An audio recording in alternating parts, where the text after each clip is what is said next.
नमस्कार। आप सभी लोग लाइव और चैट पर आ जाएं। आज हम लोग नया टॉपिक शुरू कर रहे हैं, राइट टू फ्रीडम, स्वतंत्रता का अधिकार।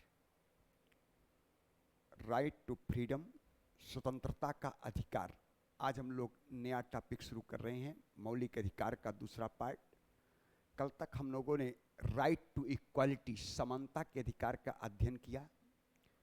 उसमें हम लोगों ने आरक्षण की भी बात किया, चाहे वो आरक्षण सामाजिक और शैक्षणिक आधार पर हो, जिसका आरक्षण की लिमिट 49.5% है।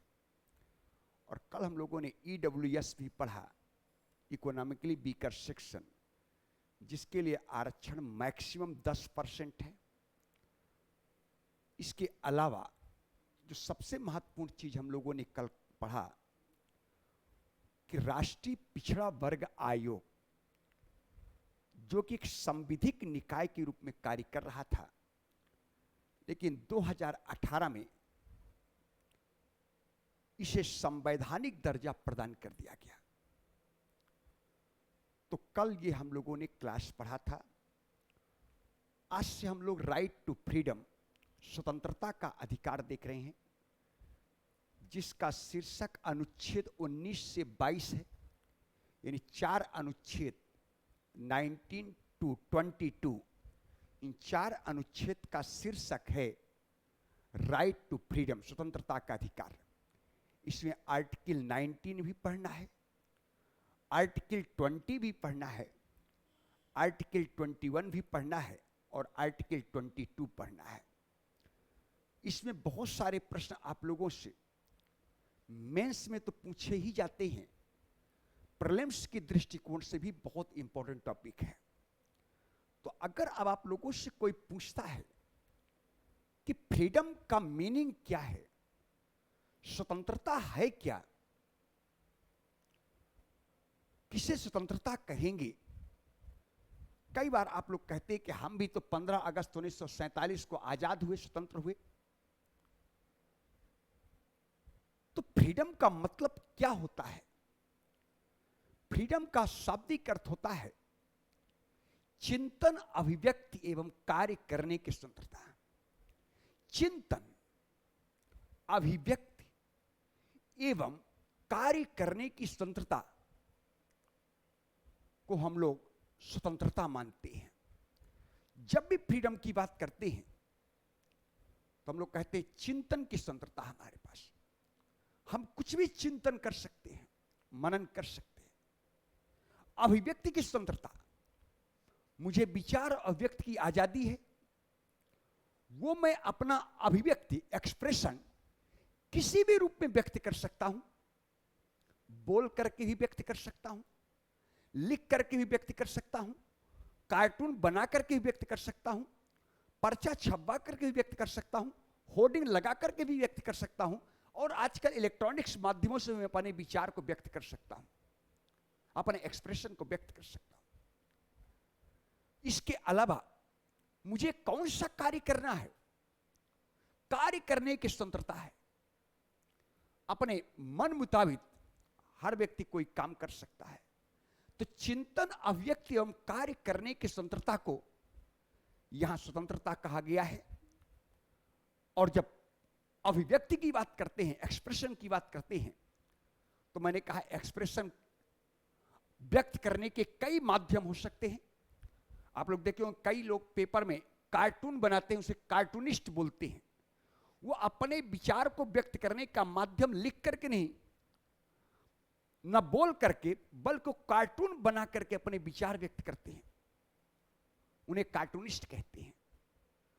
कुछ लोग सरकार के फेवर में भी, कुछ लोग सरकार के विरोध में कार्टून बनाते हैं, क्योंकि उन्हें बाकायदे अभिव्यक्ति की स्वतंत्रता दिया गया है। दूसरी बात, जब भी स्वतंत्रता की बात करते हैं तो आप लोग सभी लोग जानते हैं कि भारत का संविधान एक और आपको अधिकार दिया है, लेकिन वो अधिकार लिमिट में दिया हुआ है। अधिकार लिमिट में है, अनलिमिटेड पावर आपके पास नहीं है। कंफर्म हुआ? तो आप अपनी स्वतंत्रता का उपयोग करिए, लेकिन किसी दूसरे की स्वतंत्रता का हनन मत करिए। अपनी स्वतंत्रता का उपयोग करते समय किसी अन्य की स्वतंत्रता का हनन ना हो। आपको अपनी स्वतंत्रता का उपयोग करना है, लेकिन बिना किसी को नुकसान पहुंचाए, बिना किसी को नुकसान पहुंचाए, साथ ही साथ बिना कानून एवं व्यवस्था को ठेस पहुंचाए प्रत्येक नागरिक अपनी स्वतंत्रता का उपयोग कर सकता है। आपको विचार और अभिव्यक्ति की आजादी है, लेकिन आपके विचार व्यक्त करने से दो समुदायों में हिंसा हो सकता हो, दो जातियों में हिंसा हो सकता हो, दो क्षेत्रों में हिंसा हो सकता हो, तो राज्य की आंतरिक सुरक्षा के लिए आपने खतरा पैदा कर दिया। इसलिए ऐसे अभिव्यक्ति की आजादी को रोका जा सकता है। आपको विचार और अभिव्यक्ति की आजादी है, लेकिन आपके विचार व्यक्त करने से किसी के सम्मान एवं गरिमा में ठेस पहुंचता है, तो सम्मान और गरिमा का के साथ जीवन जीने का अधिकार उस नागरिक का मौलिक अधिकार है। तो आप अपने अधिकारों का उपयोग करते हुए किसी अन्य के अधिकारों पर अतिक्रमण ना करें। आपको विचार और अभिव्यक्ति की आजादी है, बोलिए, कोई दिक्कत नहीं है, लेकिन दूसरे के सम्मान और गरिमा को ध्यान में रखना है। आपको सुनने का अधिकार है, लेकिन किसी अन्य को राइट टू स्लीप, सोने का अधिकार भी उसका मौलिक अधिकार है। तो आप अपना जो स्पीकर है इतना वॉल्यूम करके सुनिए ताकि दूसरे के स्वतंत्रता का हनन ना हो, दूसरे के अधिकारों पर अतिक्रमण ना करें। ये सुनने का अधिकार है। अगर सुनने का अधिकार आपका मौलिक अधिकार है, तो राइट टू स्लीप उसका भी मौलिक अधिकार है। तो अपने अधिकारों को उपयोग करते हुए किसी अन्य के अधिकारों पर अतिक्रमण ना करें, इस बात को ध्यान रखा जाता है।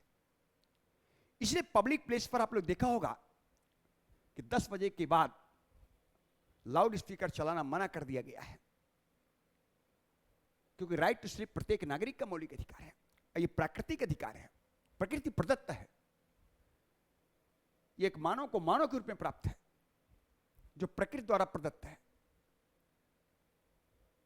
इसे कहते हैं अधिकार। क्या कहते हैं? स्वतंत्रता इसको बोलेंगे। विचार, अभिव्यक्त एवं चिंतन की स्वतंत्रता। लेकिन ये अनलिमिटेड नहीं है, लिमिट में है। आपको घूमने फिरने का अधिकार है, बाकायदे घूमिए फिरिए, कोई दिक्कत, आने जाने की व्यवस्था है। लेकिन समय परिसीम दशाओं को ध्यान में रखकर आपके अधिकारों को छीना जा सकता है। अभी आप लोगों ने देखा कोरोना महामारी आया, तो कोरोना एक संक्रामक बीमारी थी जो कि जन समुदाय को काफी तेजी से प्रभावित करती थी, संक्रमण करती थी। इसे सोशल डिस्टेंसिंग का पालन किया गया, सोशल डिस्टेंसिंग का पालन भी किया गया। इसके साथ साथ आप लोगों ने देखा होगा कि पहले प्राइम मिनिस्टर साहब ने पब्लिक कर्फ्यू लगाया, इसके बाद लॉकडाउन किया और नाइट कर्फ्यू की व्यवस्था किया। तो आपने ये नहीं कहा कि मेरे अधिकारों का अतिक्रमण कर रहे हैं। अधिकार है, आपको संचरण करने का अधिकार है, लेकिन आपको यह ध्यान रखना है कि आपके अधिकार का उपयोग करना है, लेकिन अगर पब्लिक पर्पज में हो, जनहित में हो। एक संक्रामक बीमारी है कोरोना महामारी, तेजी से फैलने वाली बीमारी था, इसलिए अगर उस पर प्रतिबंध नहीं लगाएंगे तो जनहानि होगा। इसलिए सरकार ने कर्फ्यू लगाया, लॉकडाउन लगाया और हम लोगों ने साहस स्वीकार किया। इसी प्रकार आपको घूमने का अधिकार है, कोई दिक्कत नहीं है, लेकिन आपको सीट बेल्ट भी लगाना है गाड़ी में। आप अगर बाइक चलाते हैं तो आपको हेलमेट लगाना अनिवार्य किया गया है, आपको हेलमेट लगाना अनिवार्य किया गया है। तो इस सारी चीजों को आप लोग ध्यान रखना है, इसको हम लोग लिबर्टी के अंतर्गत रखते हैं।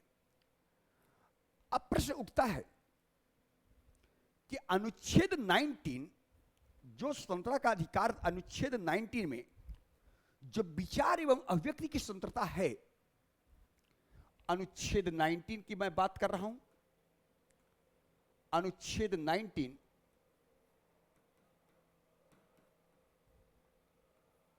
अनुच्छेद 19 में विचार एवं अभिव्यक्ति की स्वतंत्रता है, लेकिन अनुच्छेद 19 में केवल विचार एवं अभिव्यक्ति की स्वतंत्रता ही नहीं है, बल्कि और सारी स्वतंत्रताएं हैं।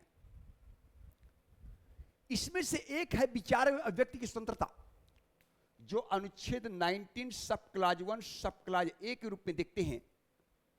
इसको सभी स्वतंत्रताओं की जननी कहा गया है। मूल संविधान में अनुच्छेद 19 के अंतर्गत 7 प्रकार की स्वतंत्रता थी, लेकिन आप लोग सभी लोग जानते हैं कि 44वां संविधान संशोधन अधिनियम 1978 में संपत्ति का अधिकार, राइट टू प्रॉपर्टी, को मूल अधिकार से हटाकर अनुच्छेद 300 सब क्लाज ए में शामिल कर दिया गया। भाग 3 से हटाकर भाग 12 में शामिल कर दिया गया, जिसमें संपत्ति के अर्जन, धारण और व्ययन का अधिकार था। ये 44वां संविधान संशोधन अधिनियम 1978 में इसे मूल अधिकार से हटाकर एक विधिक अधिकार के रूप में शामिल कर दिया गया। तो अब हम लोग कह सकते हैं कि अनुच्छेद 19 में 6 स्वतंत्रताएं बची है, जिनमें विचार एवं अभिव्यक्ति की स्वतंत्रता है, शांतिपूर्वक निरायुध सम्मेलन की स्वतंत्रता है, संगम या संघ बनाने की स्वतंत्रता है, भारत राज्य क्षेत्र में सर्वत्र आवास संचरण की स्वतंत्रता है, भारत के राज्य क्षेत्र में किसी भी भाग में निवास करने और बस जाने की स्वतंत्रता है, और कोई भी वृत्ति, उपजीविका, व्यापार या कारोबार करने की स्वतंत्रता है। ये आपको अनुच्छेद 19 के तहत अधिकार दिए गए हैं। लेकिन ध्यान ये देना है कि ये अधिकार जो आपको मिला है, ये केवल नागरिकों को प्रदान किया गया है। ये अधिकार नागरिकों को प्रदान किया गया है, ना कि व्यक्तियों को यह अधिकार है। यह अधिकार भारत के नागरिकों को प्रदान किया गया है, व्यक्तियों को नहीं किया गया है। इसका मतलब जब मैं व्यक्ति की बात करता हूं तो विदेशी नागरिक की भी बात करता हूं। इसका मतलब यह अधिकार विदेशियों को प्राप्त नहीं है। जब इस अधिकार की बात करते हैं तो याद करिए, जब मैं व्यक्ति पढ़ा रहा था तो व्यक्ति भी 2 प्रकार का होता है। एक प्राकृतिक रूप से जन्मा व्यक्ति, और एक वह व्यक्ति जिसका गठन संसद या राज्य विधानमंडल विधि के तहत किया गया। तो जो प्राकृतिक रूप से जन्मा व्यक्ति है, उसी को हमारे यहां नागरिक रूप में दर्जा दिया गया। इसलिए प्राकृतिक व्यक्तियों पर ही मौलिक अधिकार लागू होता है, विधिक व्यक्तियों पर मौलिक अधिकार लागू नहीं होता। इस कारण हमारे यहां जितने भी कारपोरेशन हैं, जितनी भी कंपनी हैं, जिनका गठन संसद या राज्य विधानमंडल विधि के तहत किया गया, नगर पालिका है, पंचायती राज संस्थाएं हैं, विश्वविद्यालय अनुदान आयोग है, बहुत सारी ऐसी संस्थाएं हैं। ये विधिक व्यक्ति हैं, ना कि प्राकृतिक व्यक्ति। और विधिक व्यक्तियों को नागरिक माना नहीं गया, इसलिए उनको नागरिक के रूप में मौलिक अधिकार, उनके नागरिक माना नहीं गया, तो उनको मौलिक अधिकार लागू नहीं होगा। इसलिए ये इन पर लागू नहीं होगा। तो ये अधिकार विदेशियों पर लागू नहीं होगा, ये अधिकार कोई कंपनी पर लागू नहीं होगा, नगरीय निकाय पंचायती राज पर लागू नहीं होगा। देवता, जो हमारे यहां देवी देवता हैं, उन पर लागू नहीं होगा, उन पर यह अधिकार लागू नहीं होता है। इसका मतलब इन अधिकारों को प्रवृत्ति ये नहीं करा सकते हैं, ये लागू इन पर नहीं होता है, और ना ही इसको इन्फोर्सबल है, ना ही इसको न्याय योग्य बनाया गया है। कन्फर्म हुआ, निगम नागरिक नहीं है, इसलिए अनुच्छेद 19 में सम्मिलित अधिकारों को वो दावा नहीं कर सकता है। कारपोरेशन का गठन संसद या राज्य विधानमंडल विधि के तहत किया गया, वो एक प्राकृतिक व्यक्ति है, ना कि वो एक विधिक व्यक्ति है, ना कि प्राकृतिक व्यक्ति। और प्राकृतिक व्यक्तियों को ही नागरिक रूप में मान्यता है, इसलिए प्राकृतिक व्यक्तियों को ही नागरिक माना गया। तो नागरिक को मौलिक अधिकार दिया गया है, किसी विधिक व्यक्ति को मौलिक अधिकार नहीं प्राप्त है। जबकि कारपोरेशन एक विधिक व्यक्ति है, इसलिए उस पर यह अधिकार लागू नहीं होगा, वो अधिकार लागू नहीं हो सकता, ना ही उस पर दावा कर सकता। उसके सभी शेयरधारक नागरिक हों, भले ही उसके सभी शेयरधारक नागरिक हों, सभी शेयरधारक नागरिक होंगे, इसके बावजूद भी उस पर यह अधिकार लागू नहीं होगा। इसी प्रकार कंपनी अनुच्छेद 19 के तहत इस अधिकार का दावा नहीं कर सकती है, किंतु कोई भी शेयरधारक अनुच्छेद 19 द्वारा प्रस्तावित अधिकार प्राप्त करा सकता है। शेयरधारक को अधिकार प्राप्त है, कंपनी को अधिकार प्राप्त नहीं है, क्योंकि कंपनी की रचना कर देने से शेयरधारक अपना अधिकार खो नहीं देता है। ध्यान रखिएगा, कारपोरेशन पर यह अधिकार लागू नहीं होगा, कंपनी पर यह अधिकार लागू नहीं होगा, लेकिन कंपनी का जो शेयरधारक उन पर यह अधिकार लागू होंगे, कि कंपनी की रचना करने से शेयरधारकों को जो अधिकार मिला है एक नागरिक रूप में, वो अधिकार वो नहीं खो सकते हैं। कन्फर्म हुआ? भगवान पर यह अधिकार लागू नहीं होगा, विदेशियों पर अधिकार लागू नहीं होगा, विधि के व्यक्तियों पर यह अधिकार लागू नहीं होगा। इसका मतलब कंपनी पर अधिकार लागू नहीं होगा, कारपोरेशन पर अधिकार लागू नहीं होगा, कन्फर्म हुआ, विदेशियों पर अधिकार लागू नहीं होगा, और जिनका गठन संसद या राज्य विधानमंडल विधि के तहत किया गया है उन पर यह अधिकार लागू नहीं होगा। ध्यान रखिएगा, इसका मतलब यह नागरिकों पर लागू होता है, यह अधिकार व्यक्तियों पर लागू नहीं होता है। कन्फर्म हुआ? कन्फर्म हुआ? लेकिन यह भी थोड़ा ध्यान रखना है, अभी मैंने जैसा कि बात कर रहे थे कि यह अधिकार किसी व्यक्ति की इच्छा अनुसार कार्य करने की स्वतंत्रता अत्यांतिक नहीं है। यह अत्यांतिक नहीं है, इसका मतलब यह अधिकार असीम नहीं है, यह अधिकार आपको अनलिमिटेड नहीं प्राप्त है, बल्कि इस अधिकार को मर्यादित किया गया है। इस अधिकार को मर्यादित किया गया है, यह अत्यांतिक नहीं है, यह अधिकार असीम नहीं है किसी नागरिक को, बल्कि यह अधिकार मर्यादित है, और इसको मर्यादित करने का काम किया गया है। अमेरिका के संविधान में 10 संशोधनों में जिन अधिकारों के प्रति वो अभिव्यक्ति है, लेकिन वो अत्यांतिक है। अमेरिका के उच्चतम न्यायालय ने भी ये बात कहा है। अमेरिका के उच्चतम न्यायालय ने ये बात को स्वीकार किया, निर्बंधन लगाने की पुलिस शक्ति को स्वीकार किया है कि अधिकार अत्यांतिक नहीं है, असीम नहीं है, बल्कि मर्यादित है, सीमा में है। इसे एक सीमा में, एक मर्यादा में रहकर ही इन अधिकारों का उपयोग कर सकते हैं। कन्फर्म हुआ? इन अधिकारों को उपयोग कर सकते हैं आप एक मर्यादा और एक सीमा में, जिसको हम लोग पुलिस शक्ति का प्रयोग कहते हैं, जिसको हम लोग क्या बोलेंगे? पुलिस शक्ति का प्रयोग। तो पुलिस शक्ति सरकार अपनी रक्षा करने की शक्ति है, पुलिस शक्ति सरकार को अपनी रक्षा करने की शक्ति है, और पुलिस शक्ति के माध्यम से इसको मर्यादित किया जा सकता है, इसको सीमित किया जा सकता है। इसका मतलब ये अनलिमिटेड नहीं है। ये अमेरिका में भी लिखा है, अमेरिका में भी व्यवस्था किया गया है, और भारत के संदर्भ में भी कहा गया कि ये असीम नहीं है, ये अत्यांतिक नहीं है, ये सीमित है, ये मर्यादित है। कन्फर्म हुआ? समझ में आ रहा है? आप सभी लोगों को समझ में आ रहा है? जो भी स्वतंत्रता का अधिकार प्राप्त है, राइट टू फ्रीडम आपको है, वो अधिकार केवल नागरिकों को है, व्यक्तियों को प्राप्त नहीं है। लेकिन जो भी अधिकार एक नागरिक के रूप में हमें प्राप्त है, वो अत्यांतिक और असीम नहीं है, बल्कि मर्यादित और सीमित है। इसकी एक मर्यादा है, उसकी एक लिमिटेशन है। इसका मतलब हमें यह अधिकार जो मिला है वो अनलिमिटेड नहीं है, बल्कि युक्त युक्त निर्बंधन के अधीन है, कि समय, परिस्थिति एवं दशाओं को ध्यान में रखकर इस अधिकार को छीना जा सकता है। समय, परिस्थिति एवं दशाओं को ध्यान में रखकर इस अधिकार को छीना जा सकता है। इस बात को आप लोगों को ध्यान रखना है। कन्फर्म हुआ? इस बात को हमेशा ध्यान रखिएगा। बिल्कुल ठीक है, ये अत्यांतिक नहीं है बल्कि मर्यादित है। ठीक है ना?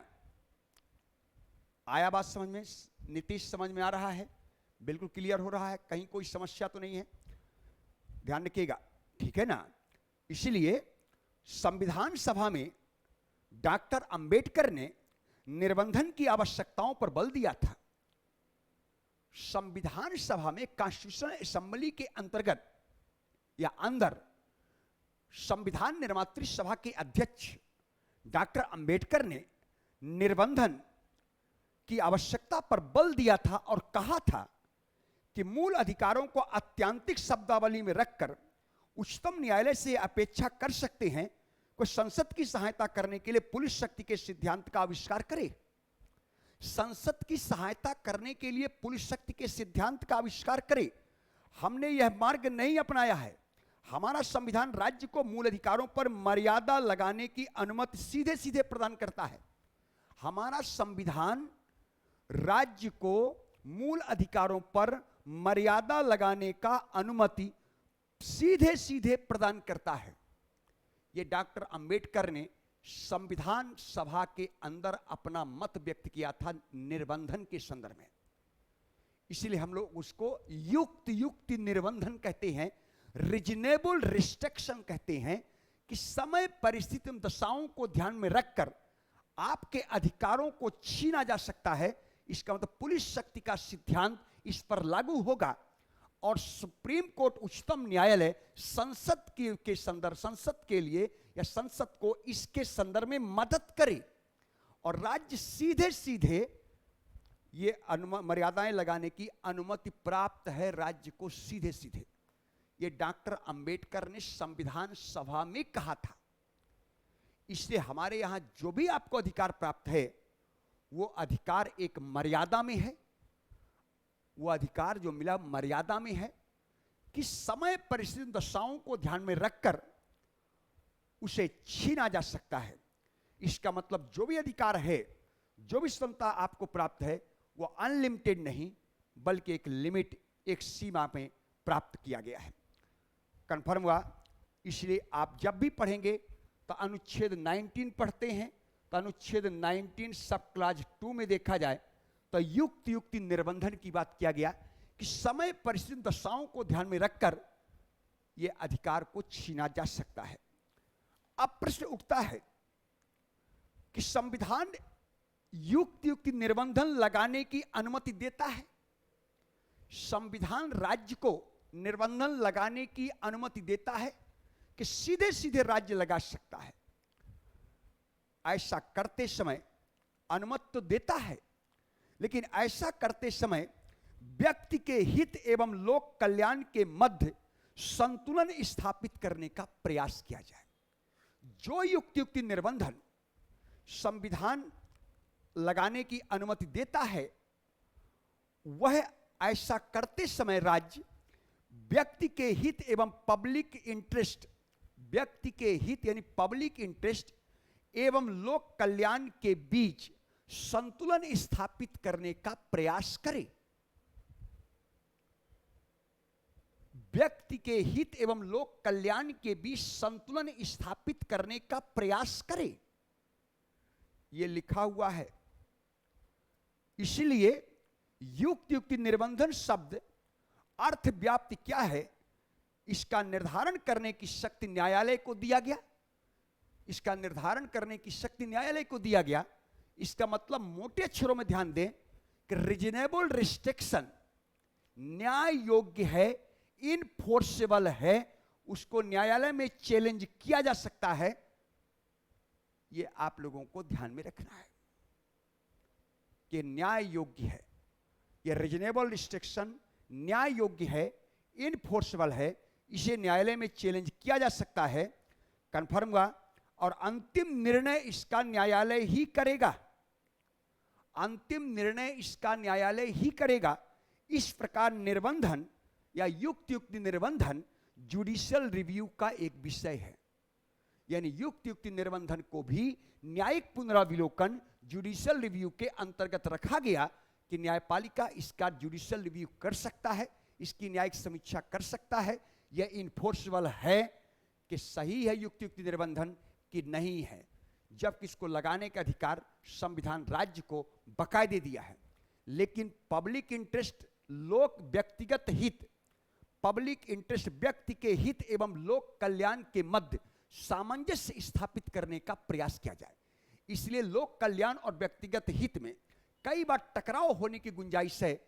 इस कारण इसको रोकने के लिए कहा गया कि यह इनफोर्सेबल है, न्याय योग्य है और अंतिम निर्णय न्यायपालिका का होगा। इसलिए युक्ति निर्बंधन हमारे यहां न्यायिक पुनराविलोकन जुडिशियल रिव्यू का विषय माना गया और न्यायिक पुनराविलोकन के अधीन इसको रखा गया कि जुडिशरी इसका जुडिशियल रिव्यू कर सकता है और अंतिम निर्णय देने का अधिकार हमारे यहां न्यायपालिका को ही दिया गया है।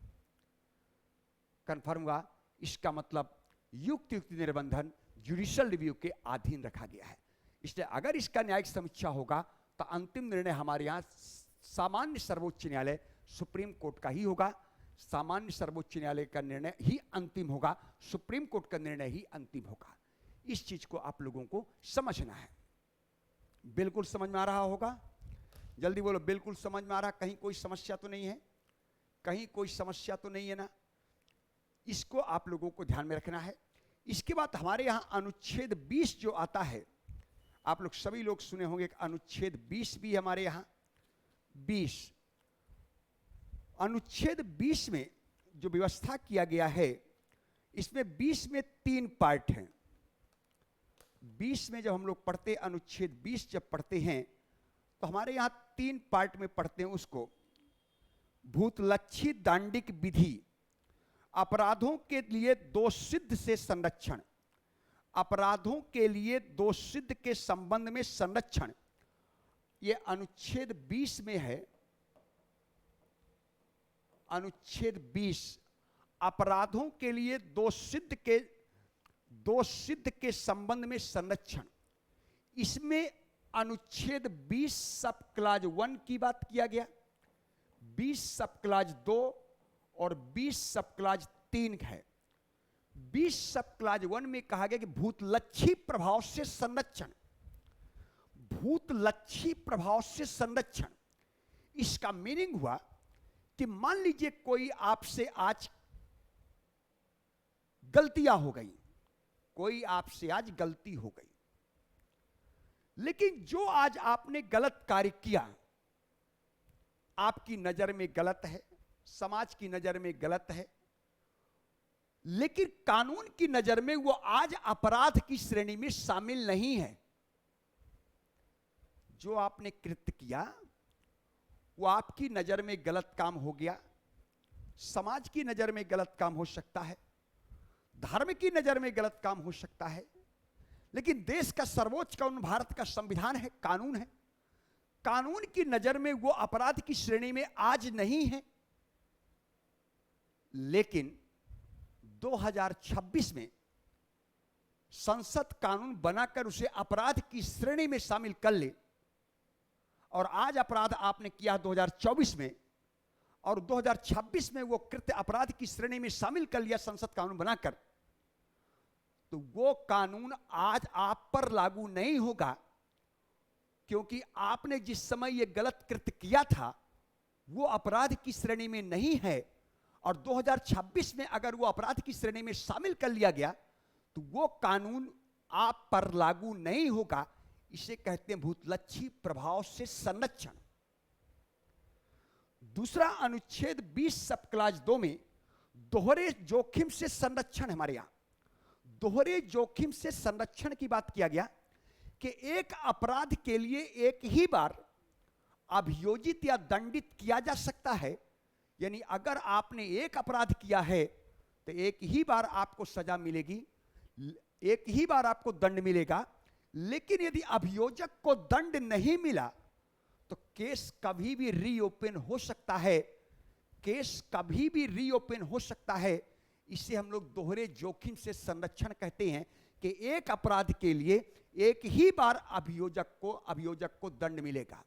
एक अपराध के लिए एक से अधिक बार अभियोजित या दंडित नहीं किया जा सकता, लेकिन यदि अभियोजक को दंड नहीं मिला है तो केस कभी भी रीओपन किया जा सकता है। इसे दोहरे जोखिम से संरक्षण कहा जाता है। यह हमारे भारतीय संविधान के अनुच्छेद 20 सब क्लास 2 में लिखा गया है, और 20 सब क्लास 3 में लिखा गया है कि अपने ही विरुद्ध साक्षी होने से संरक्षण, अपने ही विरुद्ध साक्षी होने से संरक्षण। हमारे यहां कई बार आप पर दबाव डाले जाते हैं कि आप इसको स्वीकार कर लो कि मैंने अपराध किया है, कन्फर्म हुआ, साक्षी गवाही बन जाए, आप सरकारी गवाह बन जाओ, तो अपने ही विरुद्ध साक्षी या गवाही होने से संरक्षण दिया गया है। अनुच्छेद 20 सब क्लास 3 में दिया गया है, कन्फर्म हुआ।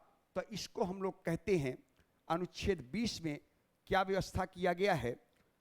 20 में व्यवस्था जो दिया गया है वो आपको समझ में आया कि 20 में इस प्रकार की व्यवस्था, अपराधों के लिए दोषसिद्ध के संबंध में संरक्षण। अनुच्छेद 21 भी जो आपका आया है वो जीवन जीने का अधिकार देता, मरने का अधिकार नहीं देता।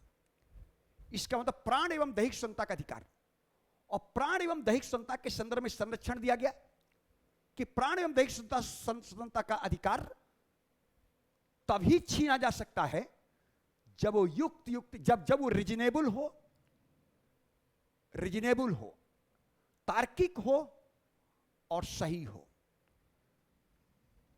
रीजनेबल हो, रेशनल हो, तार्किक हो और सही हो। हालांकि ओरिजिनल में हमारे यहां कार्यपालिका से संरक्षण इसको दिया गया था, विधायिका से संरक्षण नहीं दिया गया था। लेकिन आगे चलकर मेनका गांधी केस में सुप्रीम कोर्ट ने विधायिका से भी संरक्षण दे दिया कि प्राण एवं दैहिक स्वतंत्रता के अधिकार को तभी छीना जा सकता है जब वो न्याय के प्राकृतिक न्याय के सिद्धांत, नैसर्गिक न्याय के सिद्धांत के अनुरूप होगा। कोई उचित है, फेयर है, सही है, तार्किक है और रीजनेबल है, तभी आप उसके प्राण एवं दैहिक स्वतंत्रता के अधिकारों से वंचित कर सकते, अन्यथा नहीं। तो प्राण एवं दैहिक स्वतंत्रता के संदर्भ में संरक्षण दिया गया है। और जब अनुच्छेद 22 आप लोग पढ़ते हैं, अनुच्छेद 22, तो अनुच्छेद 22 में आप लोग जब पढ़ते हैं तो उसमें बहुत सारे अधिकार दिए गए हैं, लेकिन निवारक निरुद्धता की बात किया गया है। अनुच्छेद 22 में निवारक निरुद्धता की बात किया गया है। कन्फर्म हुआ? निवारक निरुद्धता, अनुच्छेद 22 में निवारक निरुद्धता की बात किया गया। गिरफ्तारी से संरक्षण, गिरफ्तारी से संरक्षण। निवारक निरुद्धता का मतलब पहले समझ लेंगे। निवारक निरुद्धता का मतलब ऐसी निरुद्धता से है जिसमें किसी भी प्रकार का दंड का प्रावधान नहीं किया गया है, ना ही आर्थिक दंड है और ना ही शारीरिक दंड है। तो निवारक निरुद्धता का मतलब ऐसी निरुद्धता से है जिसमें किसी भी प्रकार के दंड का प्रावधान नहीं किया गया है, ना ही शारीरिक और ना ही भौतिक, लेकिन शंका और संदेह के पर्याप्त साक्ष्य के आधार पर की गई गिरफ्तारी को निवारक निरुद्धता कहा जाता है। शंका और संदेह के पर्याप्त साक्ष्य के आधार पर आपको नजरबंद कर दिया जाए, चाहे आपको थाने में बैठा लिया जाए, चाहे आपको आपके घर के अंदर ही नजरबंद कर दिया जाए, उसे हम लोग निवारक निरुद्धता कहते हैं। क्या बोलेंगे? निवारक निरुद्धता, नजरबंदी, गिरफ्तार। लेकिन आप लोग सभी लोग जानते हैं कि अगर किसी व्यक्ति को गिरफ्तार कर लिया गया है तो 24 घंटे के अंदर उसे किसी न किसी नियरेस्ट अदालत में पेश किया जाए, जिसमें यात्रा का समय शामिल नहीं है। इसे 24 घंटे की हिरासत को हम लोग पुलिस हिरासत कहते हैं। 24 घंटे की हिरासत ही वैध है कि 24 घंटे के अंदर आपको किसी न किसी नियरेस्ट अदालत में पेश किया जाए। इसे 24 घंटे की हिरासत को पुलिस हिरासत कहते हैं। उसके बाद की हिरासत को जुडिशियल कस्टडी कहते हैं, न्यायिक हिरासत कहते हैं। इसे पुलिस हिरासत की मैक्सिमम अवधि 15 दिन की होती है, जबकि जुडिशियल कस्टडी की मैक्सिमम अवधि 3 महीने की होती है। पुलिस कस्टडी में आपको थाने में रखा जाता है, जबकि जुडिशियल कस्टडी में आपको जेल में रखा जाता है। तो दो प्रकार की कस्टडी होती है, एक को हम लोग कहते हैं पुलिस कस्टडी, एक को कहते हैं जुडिशियल कस्टडी। तो 24 घंटे की हिरासत को क्या बोलोगे? पुलिस हिरासत। कि 24 घंटे तक ही हिरासत वैध है, उसके बाद की हिरासत ये क्या हो गई? इल्लीगल हो गई। कंफर्म हुआ? इसे 24 घंटे के अंदर उसे किसी न किसी नियरेस्ट अदालत में पेश करना है, जिसमें यात्रा का समय शामिल नहीं किया गया है। तो 24 घंटे की हिरासत को पुलिस हिरासत कहते हैं। उसके बाद की जो हिरासत होगी उसे जुडिशियल कस्टडी कहते हैं। पुलिस हिरासत में थाने में रखा जाता है, जुडिशियल कस्टडी में जेल में रखा जाता है। पुलिस हिरासत की मैक्सिमम अवधि 15 दिन है, जुडिशियल कस्टडी की मैक्सिमम अवधि 3 महीना है। 3 महीने के आगे बढ़ाना हो तो उसके लिए एक बोर्ड बनता है, उसके लिए एक बोर्ड की सिफारिश होगी, उसके आधार पर आपका जुडिशियल कस्टडी आगे बढ़ेगा। ये सब चीज़ों को आप लोगों को ध्यान में रखना है। कन्फर्म हुआ? तो आप लोगों को अनुच्छेद 19 से लेकर 22 तक जो आर्टिकल है, इसका शीर्षक है राइट टू फ्रीडम, स्वतंत्रता का अधिकार, जिसमें अनुच्छेद 19, अनुच्छेद 20, अनुच्छेद 21 और अनुच्छेद 22 की बात किया गया है। ठीक है? तो इन चीज़ों को आप लोगों को ध्यान में रखना है। आज मैं इसका इंट्रोडक्शन देने के लिए क्लास रखा था, तो मैंने आज आप लोगों को पूरी भूमिका बना दिया है। इसके बाद इसके बारे में अब आप लोगों को जानना है एक एक करके, ठीक है ना? तो आगे क्लास जो हम लोग इसको आगे कंटिन्यू कल बढ़ाएंगे, ठीक है ना? आज मैं इसको भूमिका देना था, इंट्रोडक्शन करना था, तो इंट्रोड्यूस मैंने आपको कर दिया है कि ये टॉपिक हम लोग शुरू करने जा रहे हैं। ठीक है? सभी लोगों को समझ में आ गया? कहीं कोई किसी को समस्या तो नहीं है? जल्दी बोलो, कहीं कोई समस्या तो नहीं ना? चलिए, तो कल हम लोग मिलेंगे। धन्यवाद आप सभी लोगों को।